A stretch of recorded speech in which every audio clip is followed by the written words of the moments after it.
please, don't let their secret out. But if you meet a Fixie, please don't let their secret out. But if you meet a Fixie, please don't let their secret out. SMS.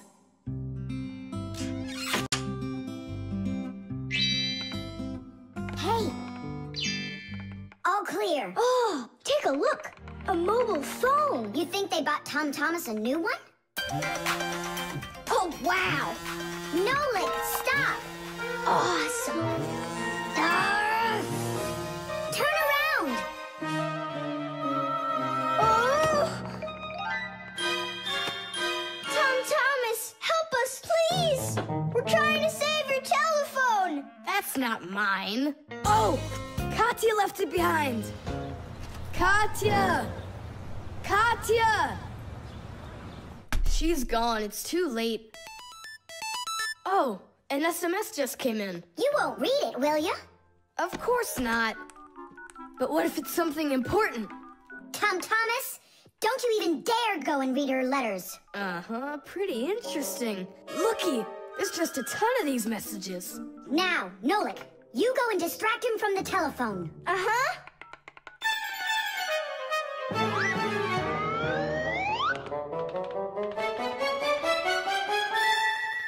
Chisaka, hey!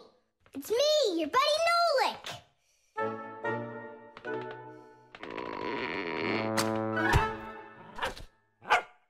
Hey there.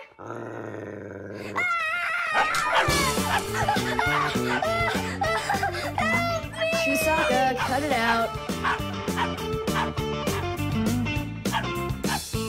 Stop it. That's enough with the barking. Out of this room. Right now.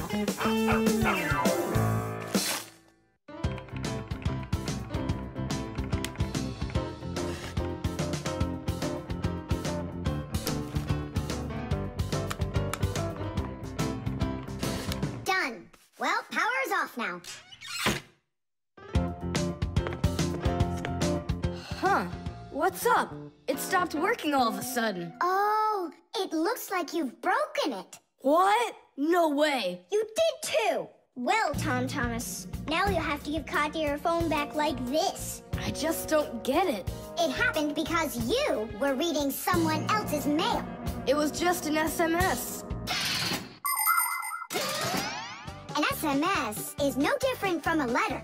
It's only shorter. People send SMSs through their mobile phones. And that's why looking inside someone else's phone and reading their SMSs is just as rude as reading someone else's mail.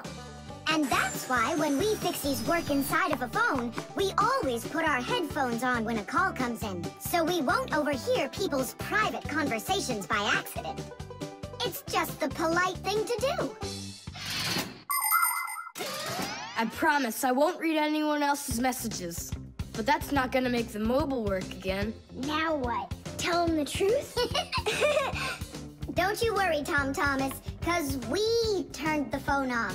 And now we'll turn it back on.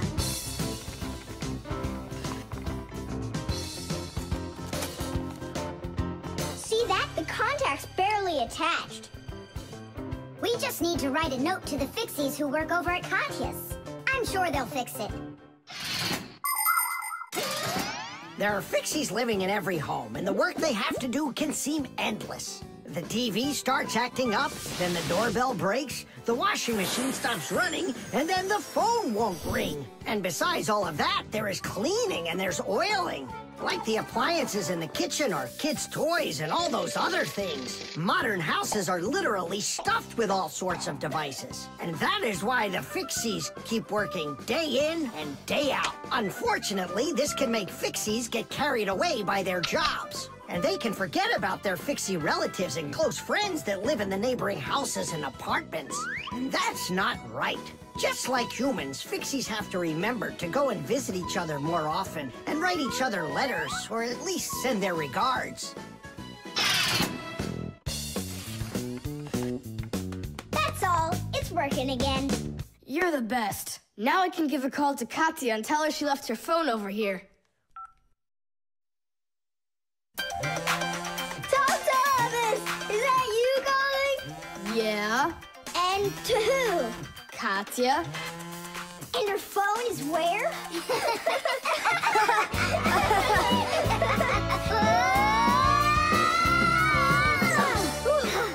Thomas, good catch. Boy, you're fast. Just like a... Like a fixie. The balloon. No way. You'll miss for sure. No problem.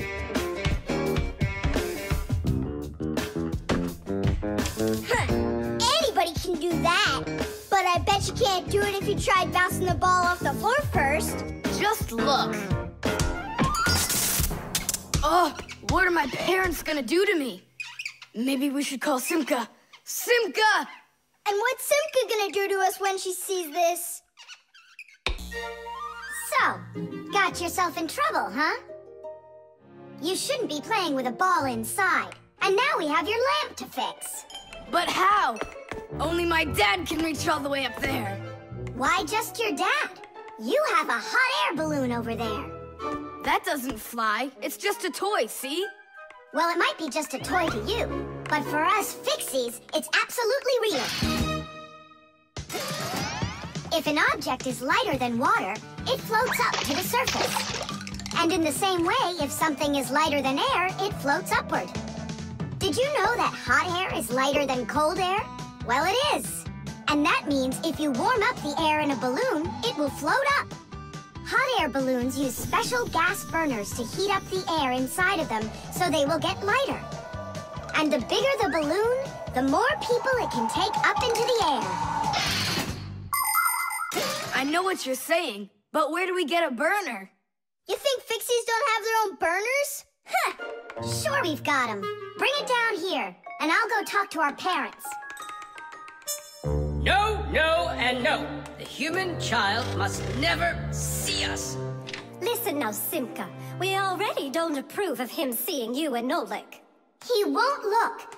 Papus, please. You're the one who told us how you dreamed of flying since you trained to go into space. Yeah. For 2 years I waited on standby, but I never went up. And you've never flown in a hot air balloon either, honey. So let's call it a deal. I talked them into it. There's just one condition. You can't watch. Okay. You can come in now.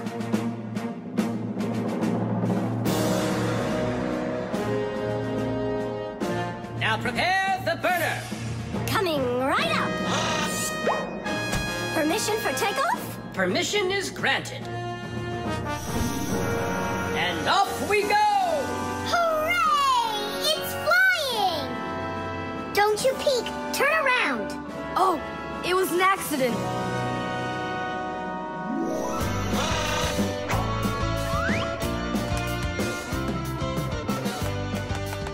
I'm going to evaluate the damage. Maintaining proper altitude.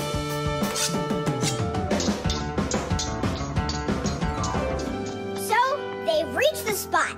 Air balloons are really awesome. I wonder, who figured out how to do that? It was the Montgolfiers. The hot air balloon was invented in the 18th century by the Montgolfier brothers from France. In those days, there were no gas burners, so they heated the air inside the balloon by burning straw. At first, there were no passengers on their balloon.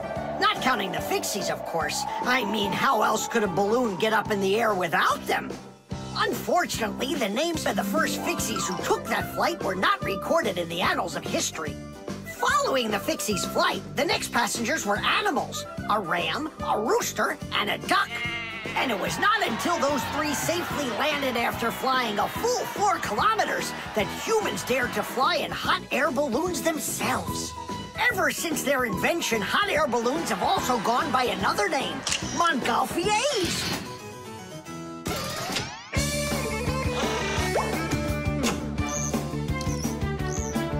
Hooray!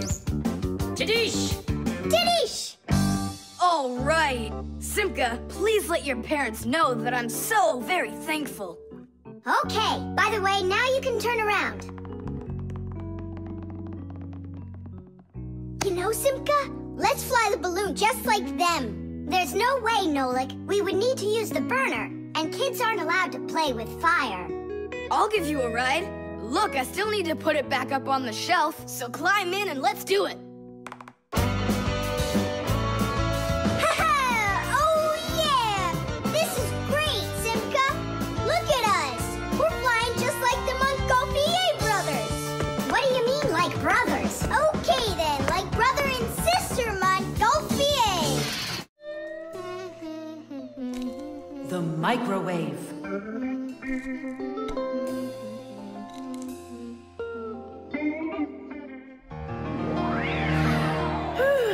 Okay, children, for today's lesson, we're going to learn about the microwave oven. It's a very special appliance that people use to heat all sorts of different foods up. Oh, wow!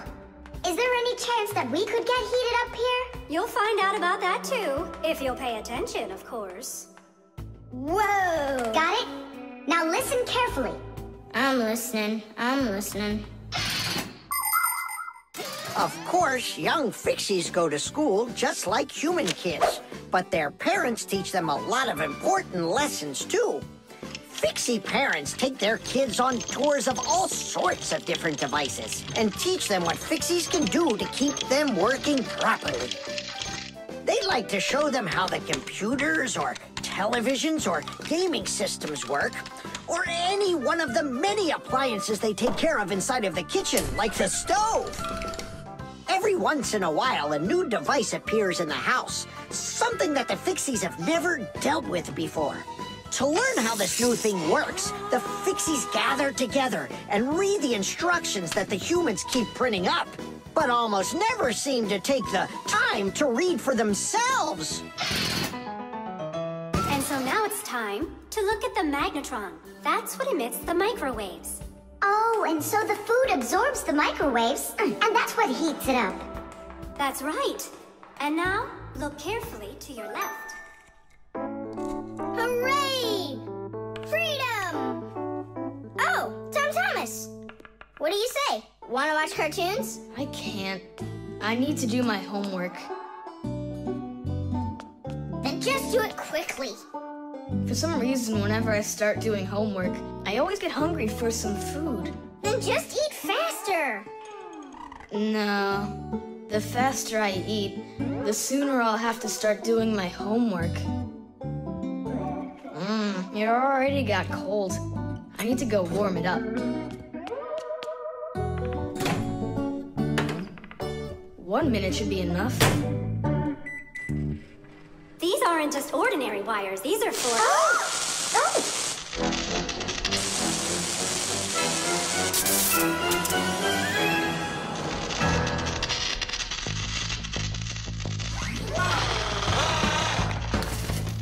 Masiya, what's going on? It looks like it might be an overload. The microwave might burn out.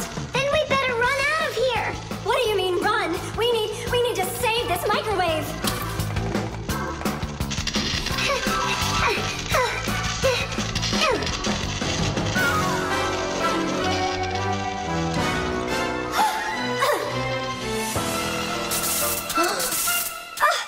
Simka and Masiya are inside. Simka, I need your help.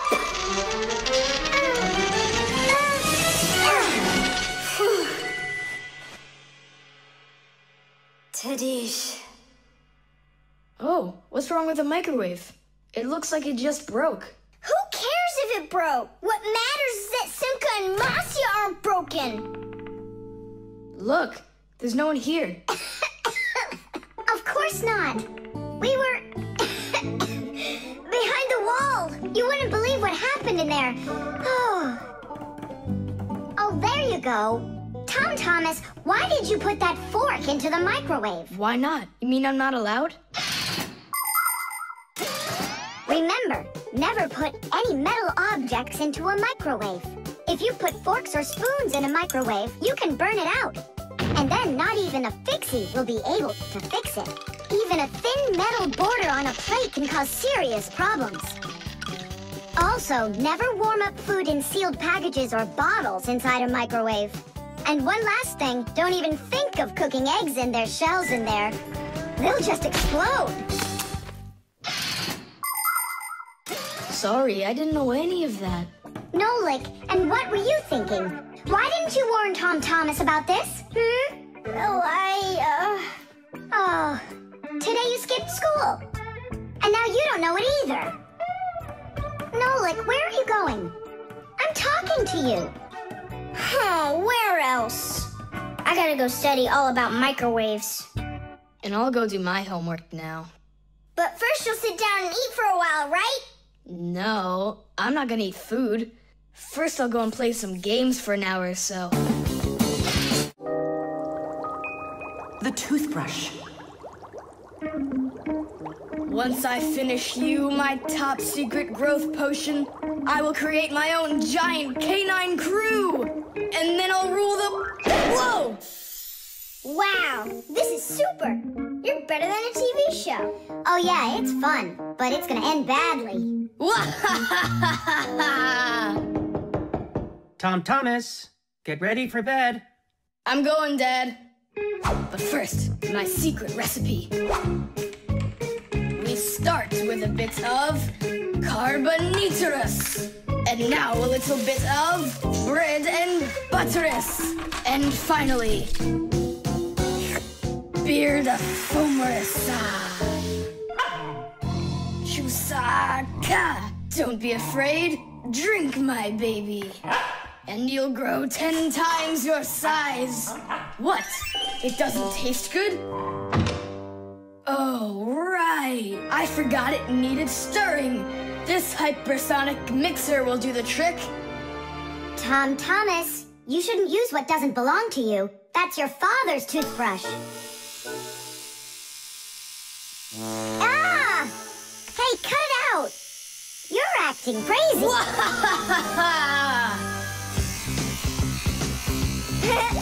Bubbles! Hey, boom, boom, boom!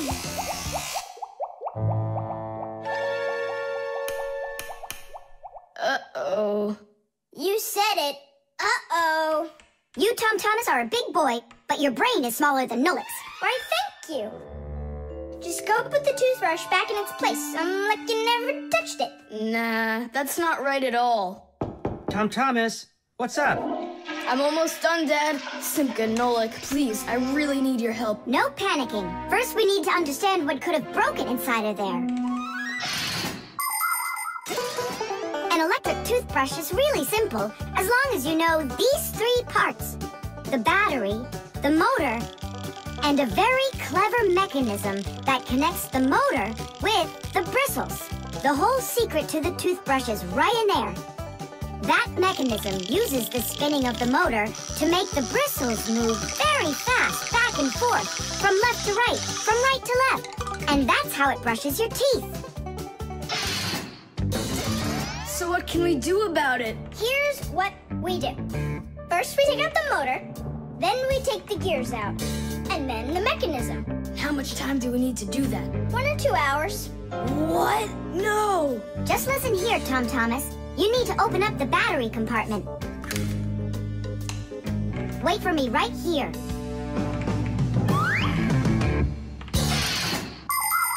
These are your teeth. Well, I mean, they're not your teeth, but you get what I'm saying. Nowadays, we use a toothbrush to clean our teeth, but it wasn't always that way.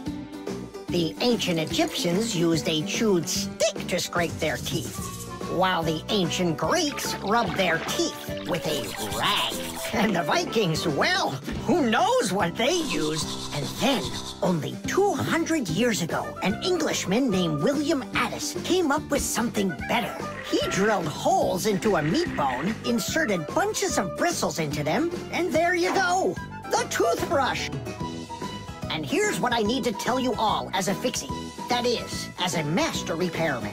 You need to make sure to brush your teeth often, especially after eating, or you'll be getting them repaired often at the dentist. Well, is something wrong with the mechanism?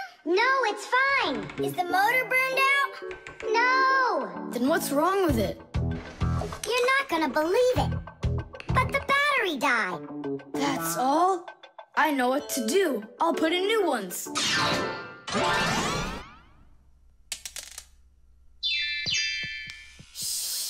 Your dad turned the toothbrush on. Looks like everything's fine. It's working. Ooh, way to go. Excellent. Your dad will never find out what kind of slop you mixed up with his brush. What slop? How dare you, Nolik? How dare you refer to my mighty potion like this? Tom Thomas, somehow soap got all over my toothbrush. Can you explain that? Ay, ay, ay. Well, you got caught. What do you say now?